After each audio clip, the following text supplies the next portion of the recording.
Sir, please confirm, may I audible?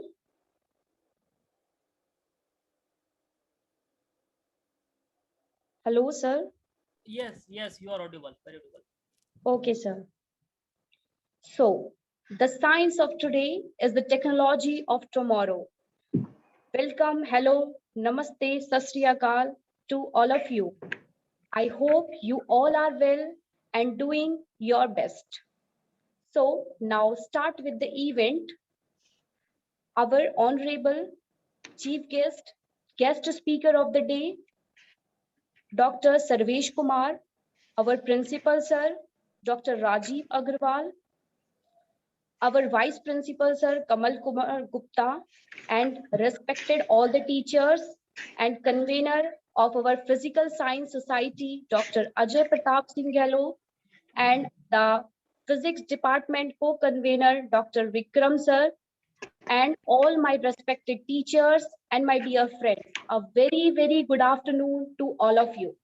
I heartily welcome to our guest speaker, Dr. Sarvesh Kumar sir, and all the participants to our online webinar series.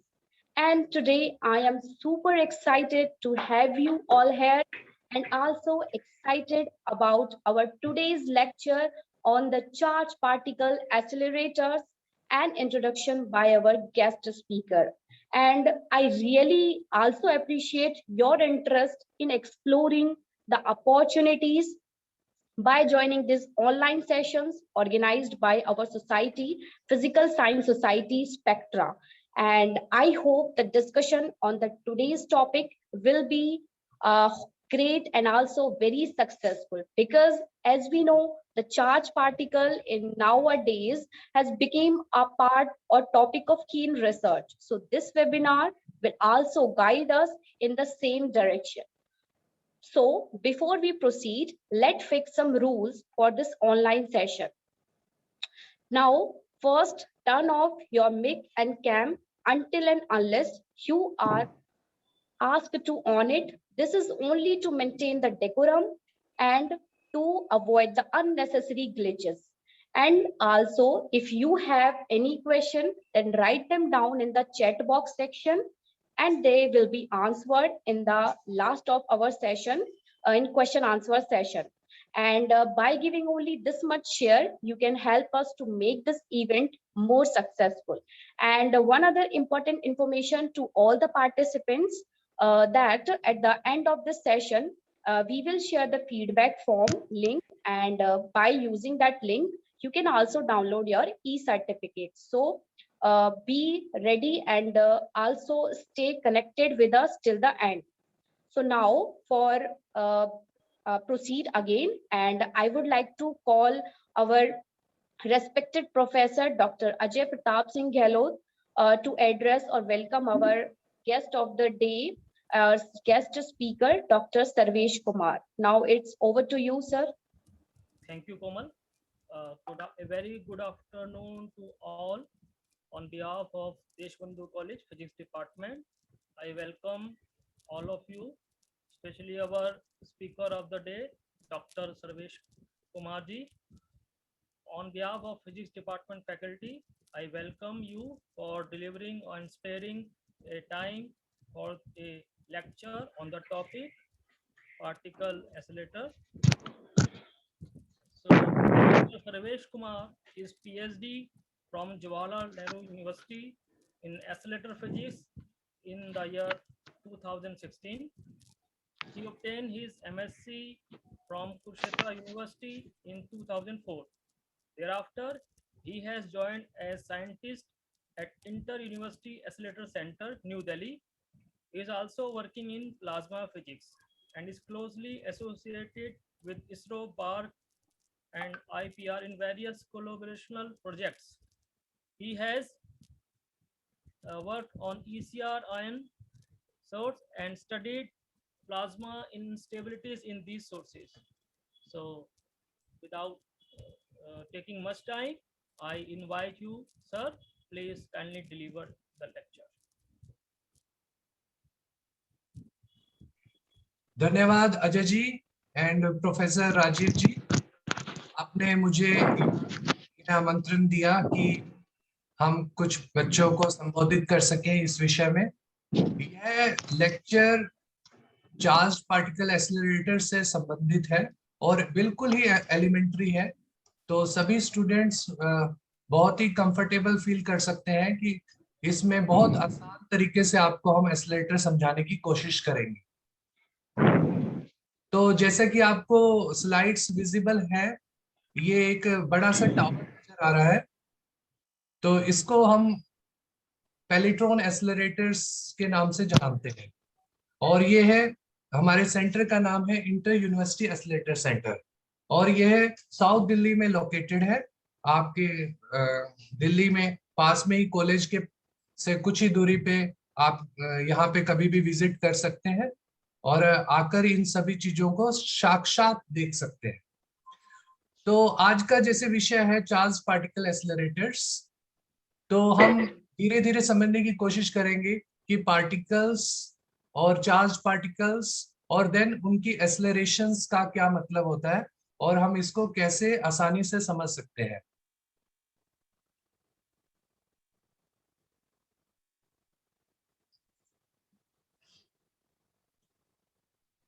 Okay, so let us come to the topic that what is the ion beam or charged particle.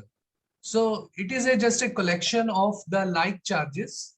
As you can see here, if I bundle around many charges at a space which is in a very much confined dimension, then it is called a ion beam.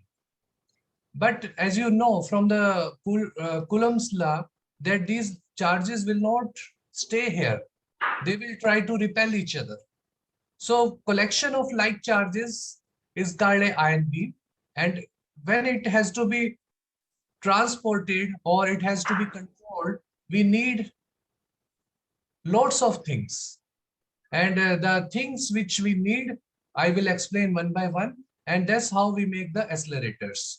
So it's you can imagine here many charges together confined in a very small space.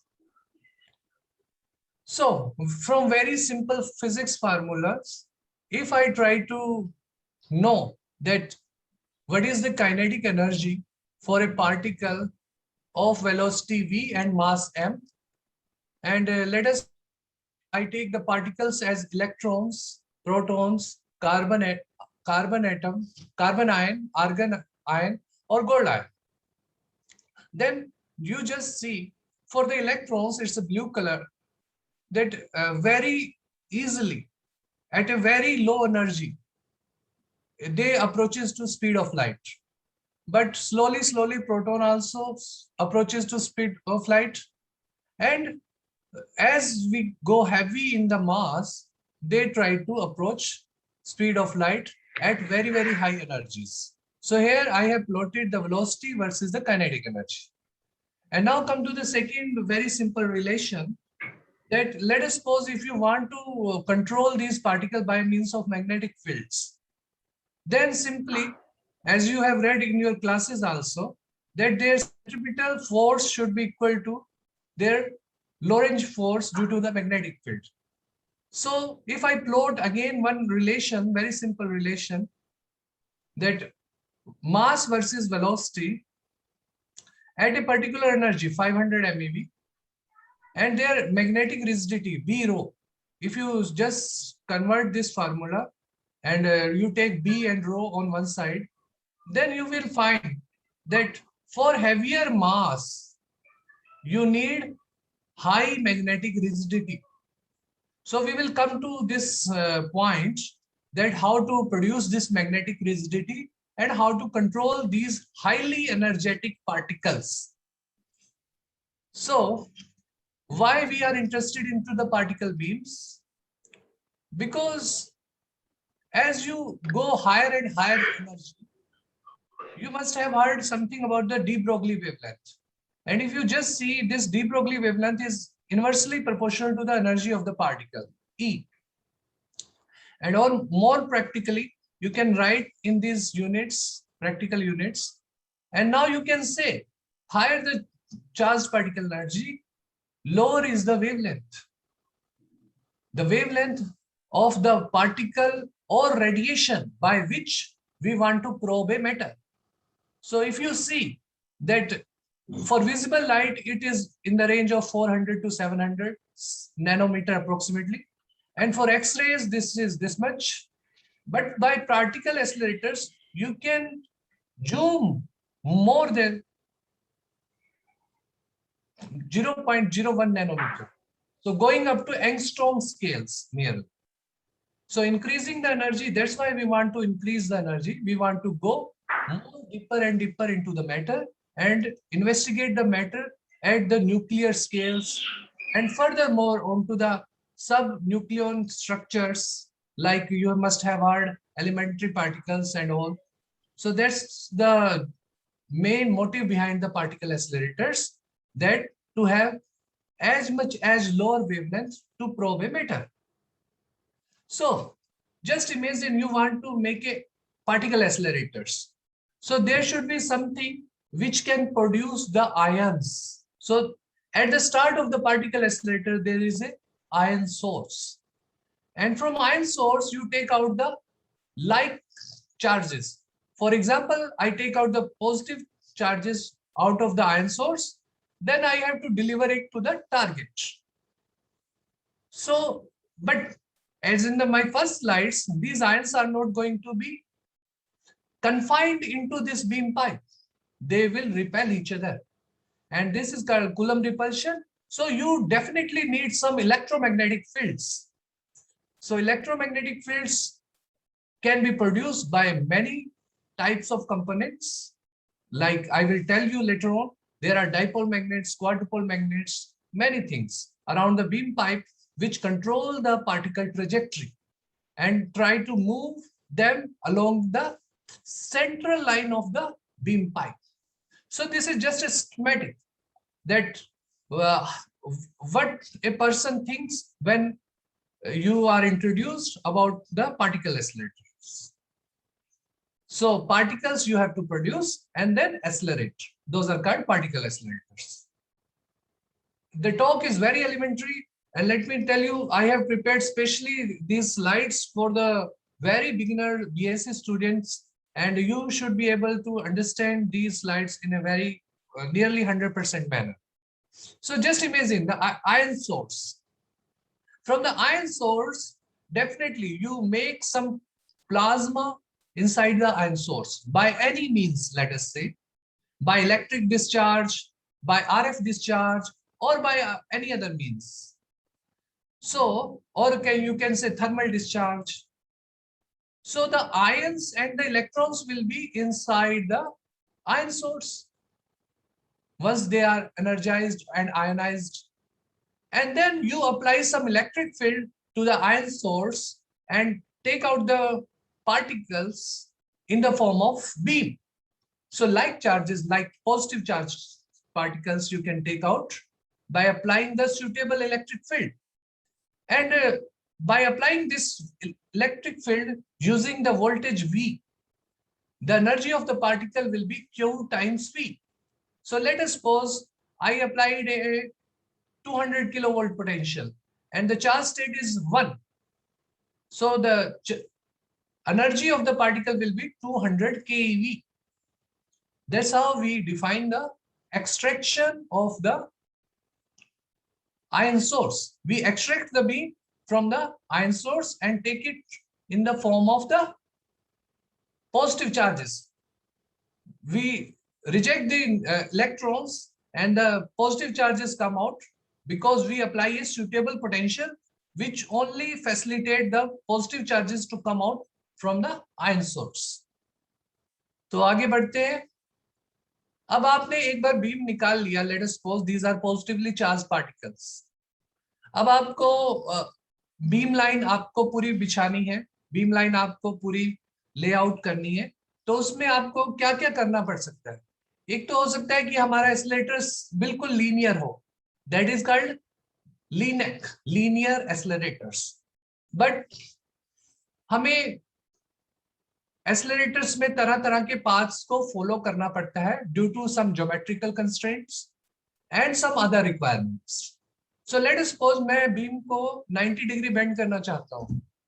So this is the beam and I want to bend the beam. So I will be requiring definitely a dipole magnet. So dipole magnet at this corner will bend the beam to this position. And the simple relation which has to be satisfied that the centripetal acceleration and centripetal or force mv square upon r should be equal to the Lorentz force due to the magnetic field. So it will be QVB, mv square upon r equal to QVB. From here you can calculate B dot R, what is the magnetic rigidity required. This is for magnetic dipole, but let us suppose if I want to bend the beam by electrostatic dipole, means by just positive negative potential, by a pure electric field, then I need this centripetal force should be equal to the force on a charged particle due to electric field, which is nothing, is Q times E. So here you can calculate E dot R, which is called electrostatic rigidity.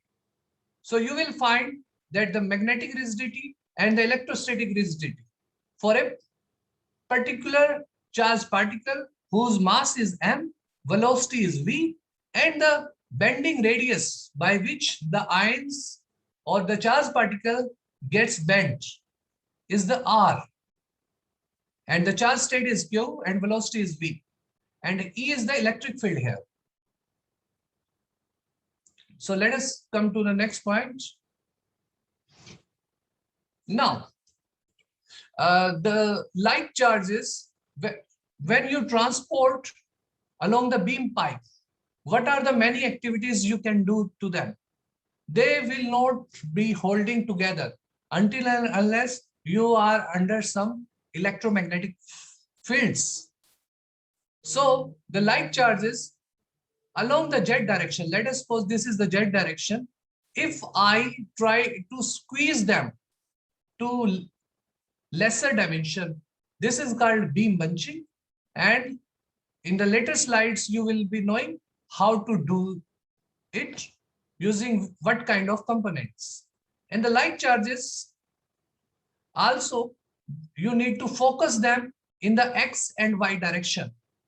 So by focusing means the reducing their overall dimension of the beam in the x and y direction, horizontal and vertical direction.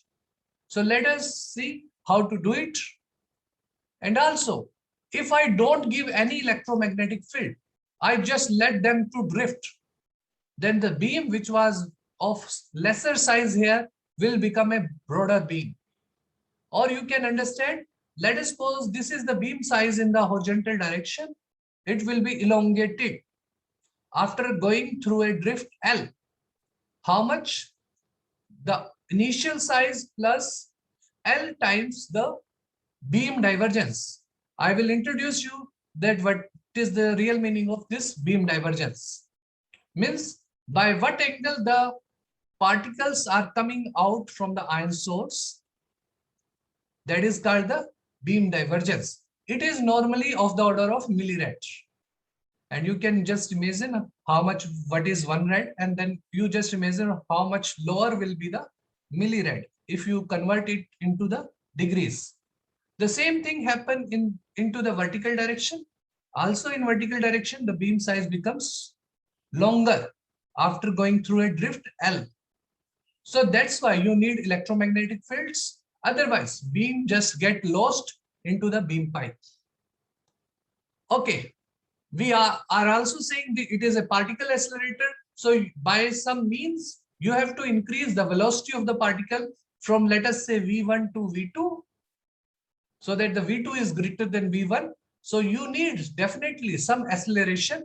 And as I told you earlier, that the acceleration by potential V will be Q times V, gain in the energy. Okay, let us come to the pure beam optics. So far you have seen that like in ray optics, we use convex lens and concave lens to confine a photon beam radiation. In the same way, we also use some electromagnetic lenses in the particle accelerators to shape the beam. So let us suppose the beam is coming from here, top side, and it is going to a waist. And then again diverging from further on. So it is coming at position 1 to 2 to 3. So at position 1, if I try to represent the beam in the phase space is nothing. It's a representation of the beam in the size and divergence coordinates. Beam size and the beam divergence coordinates. So just imagine this, if this is my reference section, reference line. So just imagine above this x is positive and below this x is negative. And when the beam is coming down, the divergence is negative, and beam is coming up, divergence is positive. In the same way, x is positive here at position 3, and divergence is also positive because it is going up. In the here, it is x is negative downwards and divergence is also negative.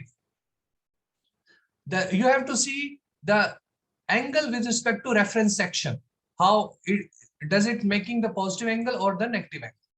So now let us see, if beam is rotated this way, then at the waist position it will be rotated onto the very small waist, and then it is further rotated in this direction and then further elongated. So as the beam moves, the particles moves in the phase space and give you different kinds of shapes. Okay, so now how to characterize a beam? So as I told you, beam size and beam divergence, it is typically of the order of few millimeter, few millirad. And also by multiplying these x and x prime, we generate a quantity which is called emittance of the beam, and that you can write pi millimeter millirad. This pi is something related to the phase space area that we can see in some little bit more advanced studies.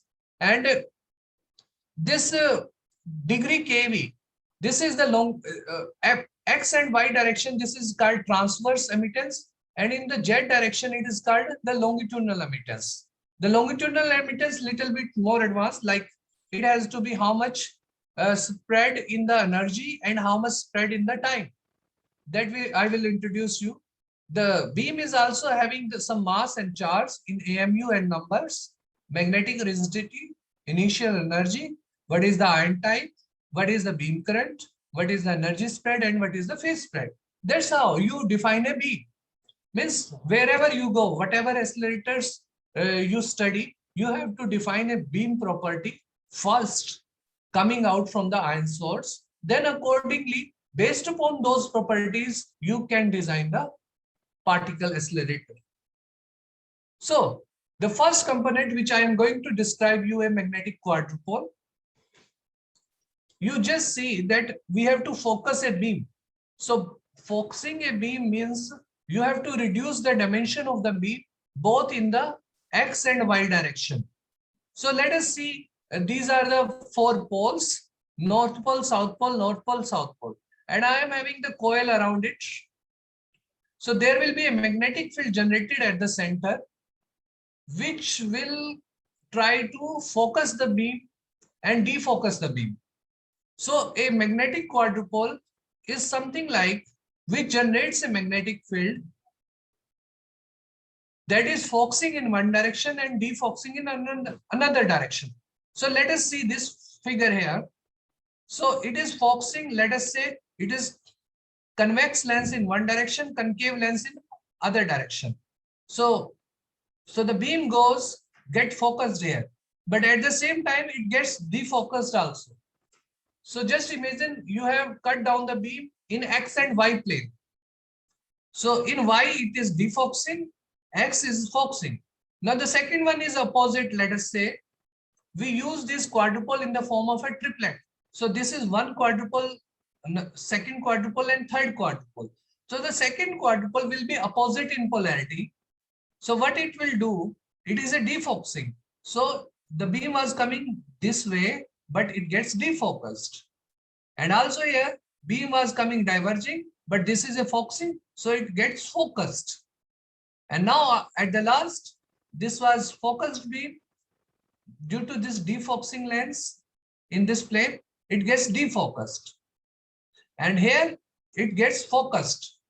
So overall result, let us suppose if you are using only one singlet quadrupole, then you will not be getting this focusing in both direction, X and Y. Okay, so you definitely use some quadrupole triplets or doublets also to get the focus in both direction, X and Y. So this is one of the device. Just imagine there is a beam pipe between these poles, and the beam will go perpendicular to this magnetic quadrupole through this small space. There is a beam pipe. So next, let us come to a dipole magnet. Dipole magnet is a very simple device. Like in quadrupole, the name suggests it is a 4-pole, 1, 2, 3, 4. But in dipole, it is just 2 poles, north pole and south poles. And these 2 poles, you just make the beam coming from this direction, and it gets bent in the bending plane. So to characterize a dipole magnet, you definitely need some bending radius. So this is the, here I have shown you some typical parameters of the dipole magnet, from where you can study how to design a simple dipole magnets. So it is a very simple thing. You must have studied electromagnets into your classes.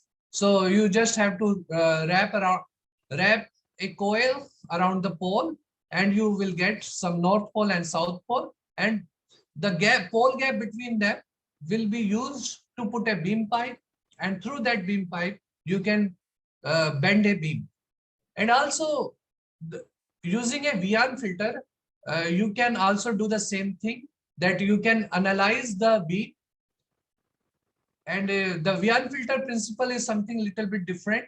You have one more extra thing here. Like in a dipole, you have a north pole and south pole, but in a Vian filter, you also have a positive and negative poles. So there is an electric field also, perpendicular electric field and magnetic field, so that the force due to electric field and magnetic field gets equalized, and you get a relation between them, that what is the velocity which can pass through a Vian filter, which have the relation of V equal to E by B just. So E is the electric field, B is the magnetic field. So we can discuss more onto this, that how they works. Here I have just shown you a beam optics diagram, that the beam was coming here and it gets focused, it gets bent. But this is a vertical cross section, so that's why you cannot see the real bending here, but the beam gets bent like this way while going through the dipole magnet. And also see, you must have heard about the prism spreading the beam into various colors. So there you separate the beam, light beam, into various colors. Various color means different wavelengths. But what you are spreading here by passing the beam through dipole magnet, the various energies. So as you can see here, and we have shown you the formula for this one, mv square upon r equal to qvb. So you can see that there is a particular magnetic field to select a particular mass of a constant velocity v and a particular charge q. So by magnetic field, you can select a particular mass. You can select a particular mass over charge ratio, m by q. By magnetic field, you can select a particular energy, E, corresponding to velocity V. And by a particular magnetic field, you can select a particular bending radius also. So let us come to dipole magnet.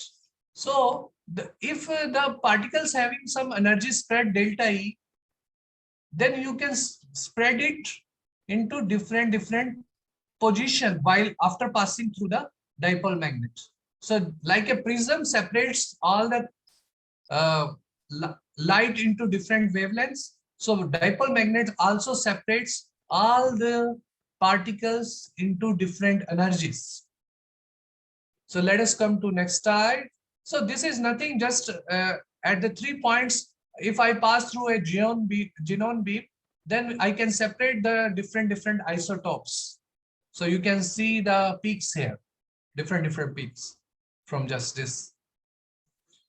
So the same work which we were doing through magnetic quadrupole by making an arrangement of north-south poles, we can also do the same thing using an electrostatic quadrupole. What is that? It is just positive, negative poles arrangement. And if you put it like that, there will be electric lines of force which will be producing a configuration in such a way that this is the vertical direction. So beam will be focused in vertical direction here. And if you just change the polarity from positive to go to negative here, then beam will be focused into the horizontal direction.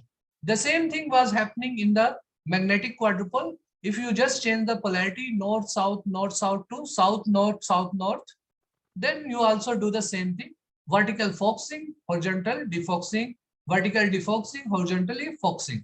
So this is the rule of the game here, that whenever you are dealing with the particle accelerators and you have to transport the beam through some quadrupoles, either by electric quadrupoles or magnetic quadrupoles, you have to have quadrupoles of different alternative polarity. So it can be electrostatic or it can be magnetostatic. Now coming to beam bunching and acceleration. In the very first of the slides, I have shown you that this one, that we can also reduce the this beam into the z direction. Means look at this. This was having this much length and it was reduced to smaller length. How to do it? So along the beam line, if you want to reduce the length of the bunch, this is called beam bunching. It is the same way, like when you are having some race going around and you in the circle, and many athletes wants to run along a circular path, then you start from a different points and ultimately finish, you have to finish at the same point. So let us just imagine a sine wave. If my beam lies at this region, then the central particle will not see any voltage at all. But the particle which is coming earlier, this is a time scale. So which is coming earlier will see a accelerating potential and will be accelerated. Okay. So that definition of acceleration depends upon also whether the particle is positive particle or negative particles. So the particle which was coming earlier has to be retarded little bit, and the particle which is coming later on has to be accelerated later on. So what will happen after a certain distance, they will arrive at the same location, because the particle which were coming earlier has been retarded and which were coming later has been accelerated. The polarity depends upon what kind of particle you are having, either positive particle or negative particle. So this is called beam bunching. If you put the beam at this position, and if you put the beam at this position, this is called beam acceleration. So just imagine across a gap, RF gap, let us say voltage gap, if I put the beam at exactly this higher potential, the particle will see this voltage and will get accelerated by Q times V. Of course, there will be some sine cosine factor that we can see in more advanced stage. So these are the various things which I have explained you, that whenever you are dealing with the particles, what you have to control exactly. You have to focus them, you have to bend them, you have to bunch them, and you have to accelerate them. And for that, there are different kinds of devices which do these jobs. So let us come to a little bit on ion sources also.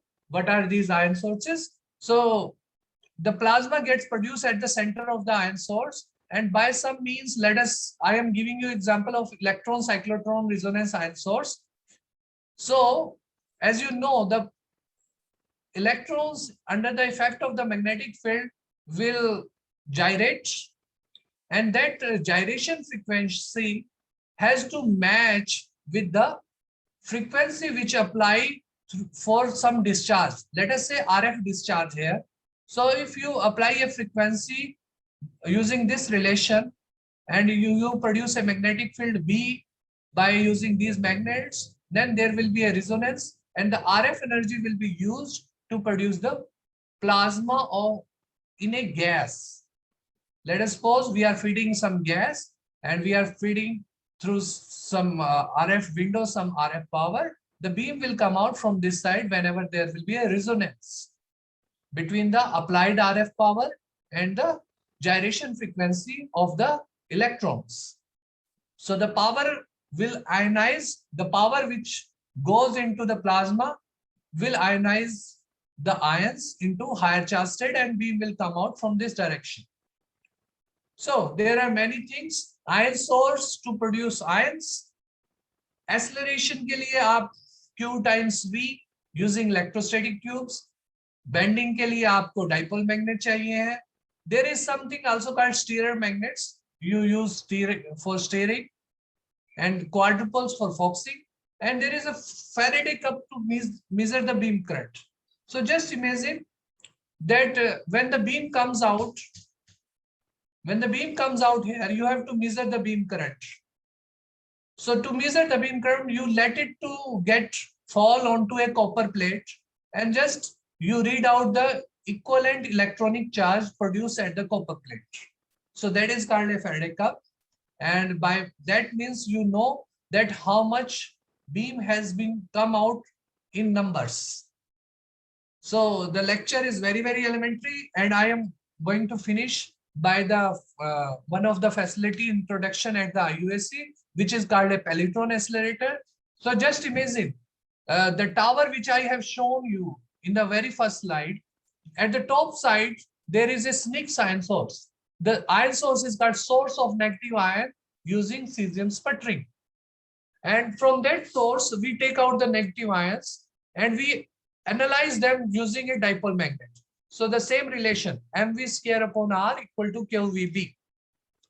You select a particular mass, and then you let the negative ion beam go through a big Pelletron tank, which you can just imagine. In the first slide, I have shown you a vertical tower. There is a big tank inside. And at the center of this tank, there is a megavolt potential. So the energy of the particle becomes Q times that megavolt potential. And this +1 comes due to the charge state which was coming to this tank was unit 1 while getting inside this tank. And after seeing this potential, which is Vp, it becomes Q times Vp. And the initial energy it carries is E deck, let us say. So this is the total energy which will come out. And we do a trick here.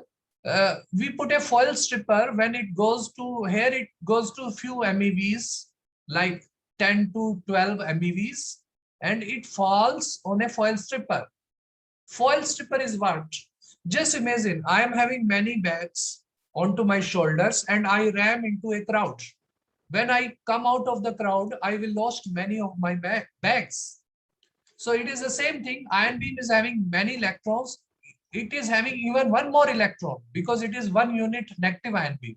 So when it falls, goes through this foil stripper, the ion beam comes out in the form of shower of positive ions. So let us suppose silicon 1 minus comes out and it becomes silicon 1 plus, 2 plus, 3 plus, 5 plus, like this. And the shower comes out, which you try to select from this shower a particular charge state using a dipole magnet. And then through dipole magnet, you select a particular charge state and it goes to various beam lines. So this is just a glimpse of the Peltron accelerator, which I have explained you. More we can talk individually. And just let me show you how the beam looks like. It looks like a spot if you fall them on a quartz crystal. And we also see the beam dynamically using a beam profile monitors.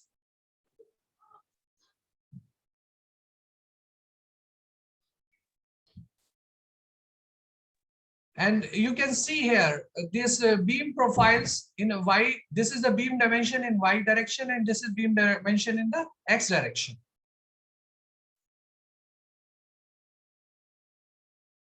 So this is just, I have shown you some beam optics. The beam goes like this and this and this and this and so on. This is also some beam optics work which we do before designing any accelerator. This is also some beam optics. And finally, let me show you some components. This is some stirrer magnets. You can see more and more if you visit to IUAC, which is nearby to you. You are most welcome to visit our lab, IUAC. And this is my email address. You can note down. If any question, you can just email me. So this was very elementary talk, which I tried to just introduce you the concept of the controlling of the beam into the particle accelerators. जी, अजय जी धन्यवाद. Question